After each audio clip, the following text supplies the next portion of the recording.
The story you are about to be told was almost lost forever. 10 years ago, while cleaning out an attic of a family member, we almost threw out an old chest. On a hunch, my mother saved the chest instead of the dining room set. Thankfully, we brought it home and broke the lock and opened it up and found my great uncle's World War II story. Every element in this film was taken out of this chest. My uncle, Herbert McBay, was an amateur photographer during World War II.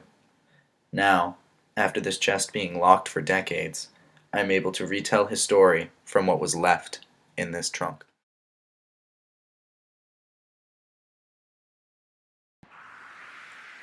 December 1941. The United States was twisted in a Second World War. The U.S. was unexpectedly attacked by the German allied country, Japan. The Japanese naval fleet bombed and destroyed a large part of the U.S.'s naval fleet in Pearl Harbor on the 7th of December, 1941. Herbert McBay was an average young man from the Massachusetts town of Medford. In 1944, he joined the war effort. He went to boot camp and, just like a lot of young men, then sent straight into the war. With America and its allies needing as much assistance as possible, young men were getting shipped across the pond or to the Pacific in boatloads. Herbert McBay was trained as a radio gunner for a B-24 Liberator bomber. In his time served, he reached the rank of Task Sergeant. As a member of the U.S. Army Air Force, Herbert McBay was added to the 718th Bomber Group. Task Sergeant McBay was shipped across country and across the Pacific Ocean to the front lines of the battle against a foreign enemy with tactics these young men will never have faced before.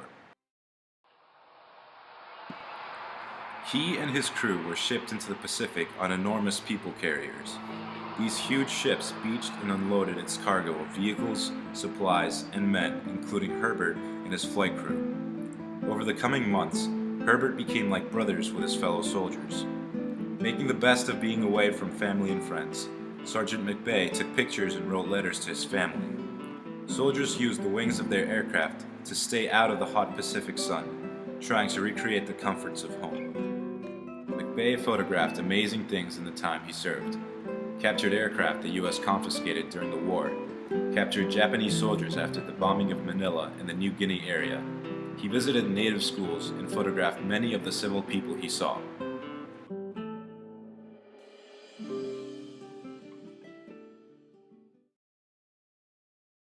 During our bombing raid today, one of our planes in our formation flew too low and was hit by a friendly bomb in its own raid.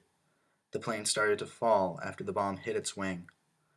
The plane flew into the target, and the men gave their lives and made the mission a success. Upon the impact, the plane exploded. Those men were great soldiers and good friends, and they will be missed. Even in the air, Sergeant McBay captured amazing photos of the bombing raids over Manila. Many of the explosives that left the plane had messages on them for their targets.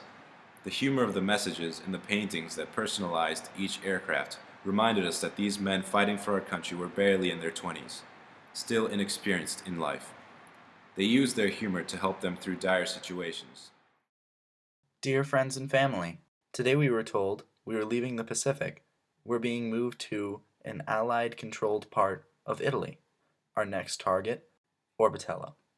If we can render Orbitello useless, it will be a large stepping stone in the war effort. We can see that through the chaos, disarray, and confusion of war, these men weren't hardened killers. They were boys, young men with parents, sisters, brothers, and friends. In a routine bomb of the area over Orbitello, McBay's squad encountered enemy anti-aircraft fire when approaching the target. At 1:35 p.m., Herbert's aircraft suffered extreme damage from the anti-aircraft fire. The plane was too damaged to fly and left formation. Accounts from captured German intel states that 5 parachutes were seen exiting the aircraft. The info also stated that McBay survived the wreckage and attempted to escape with his life. Sadly, Herbert McBay was captured and killed near his intended target by enemy soldiers. Now there's a headstone in Florence that represents his contribution to his country. This is the story of just one of the millions of soldiers who gave his life for our country.